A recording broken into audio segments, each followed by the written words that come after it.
श्राद्ध विधि में किसको भोजन कराना चाहिए और किसे नहीं, वह सुनो।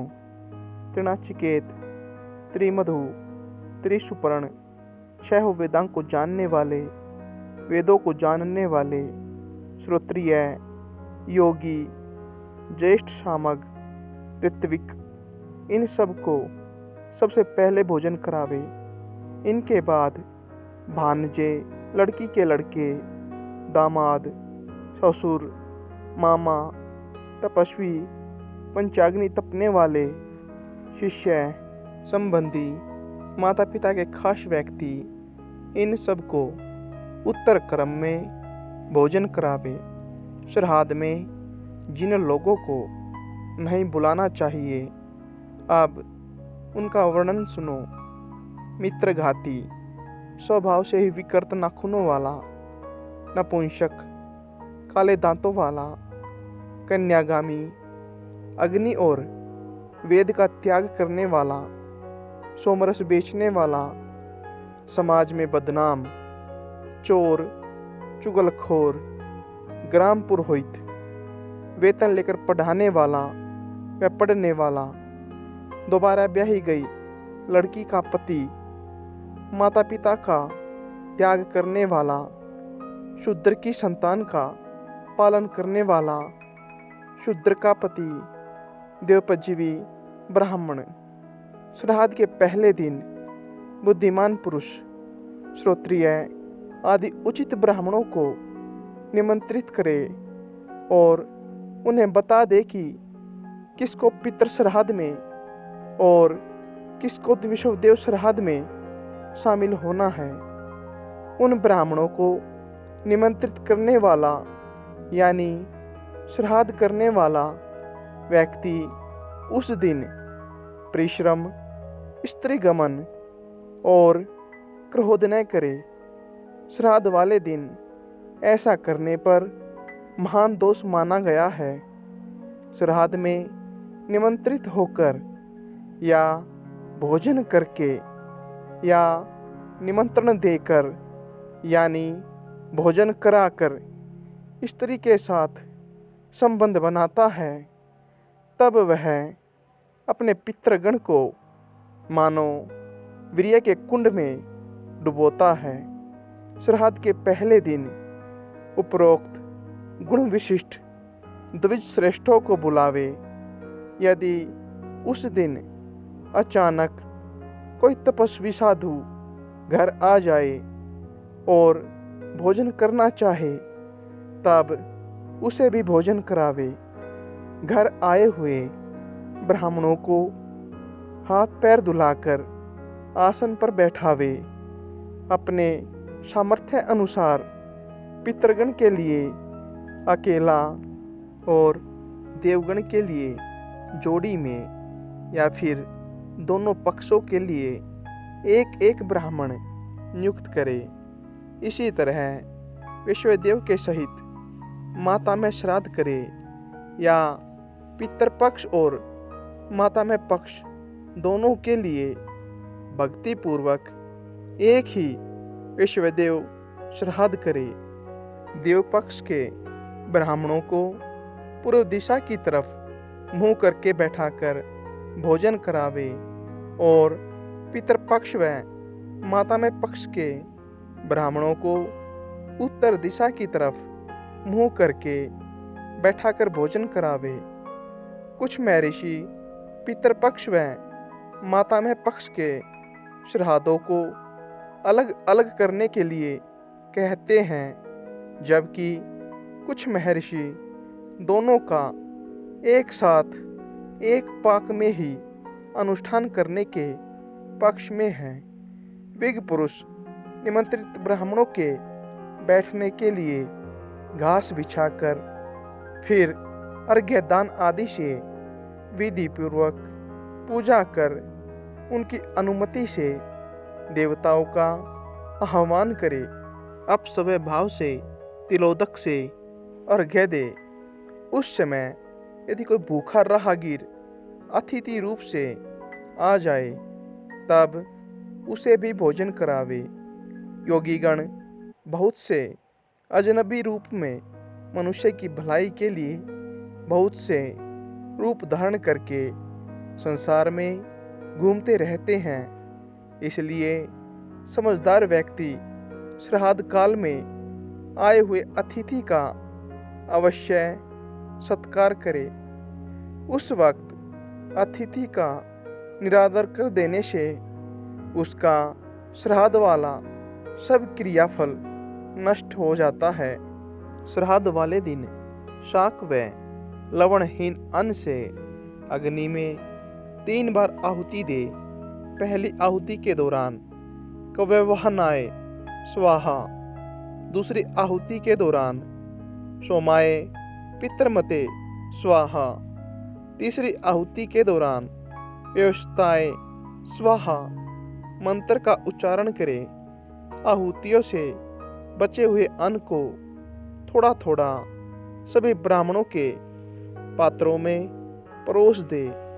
फिर रुचि के अनुकूल अति संस्कार युक्त मधुर अन्न सबको परोसे और मधुर वाणी से कहे, आप भोजन कीजिए। भोजन करने वाले को एकाग्रचित्त से मौन होकर प्रसन्न मुख से सुखपूर्वक भोजन करना चाहिए और भोजन परोसने वाले को क्रोध व उतावलेपन को छोड़कर भक्ति पूर्वक भोजन परोसना चाहिए। फिर ओम अफहता असुरा रक्षाशी वेदीपद मंत्र का उच्चारण कर श्राद्ध भूमि पर तिल छिड़क कर अपने पितृ रूप से द्विज श्रेष्ठों का चिंतन करते हुए कहे, इन ब्राह्मणों के शरीर में स्थित मेरे पिता पितामह पर पितामह आदि आज तृप्ति लाभ करे। होम द्वारा सबल होकर मेरे पिता पितामह और पर पितामह आज तृप्ति लाभ करे। मैंने जो पृथ्वी पर पिंडदान किया है उससे मेरे पिता पितामह पर पितामह तृप्ति लाभ करे। श्राद्ध रूप से कुछ भी निवेदन न कर सकने के कारण मैंने भक्ति पूर्वक जो कुछ कहा है उस मेरे भक्ति भाव से ही मेरे पिता पितामह पर पितामह तृप्ति लाभ करे। मेरे मातामह नाना उनके पिता और उनके भी पिता तथा विश्व देवगण परम तृप्ति लाभ करे और सभी राक्षसगण नष्ट हो। यहाँ सभी हव्य कव्य के भोक्ता यज्ञेश्वर भगवान हरि विराजमान हैं। इसलिए उनकी सन्निधि के कारण सभी राक्षस व असुरगण यहाँ से तुरंत भाग जाए। ऐसा कहने के बाद थोड़ा सा अन्न जमीन पर रखे, आचमन के लिए एक बार फिर जल दे। भली प्रकार तृप्त हुए उन ब्राह्मणों की आज्ञा होने पर समाहित चित्त से जमीन पर अन्न तिल का पिंडदान करे।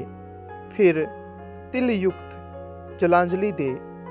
मातामह आदि को भी ऐसे ही पिंडदान करे।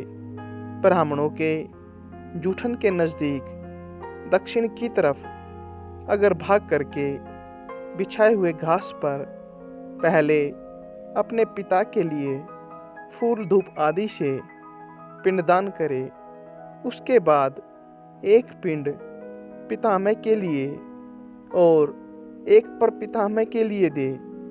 फिर घास के पिछले हिस्से में अन्न लगे हाथ को पहुँचकर लेप बोझी पितरगण को तृप्त करे।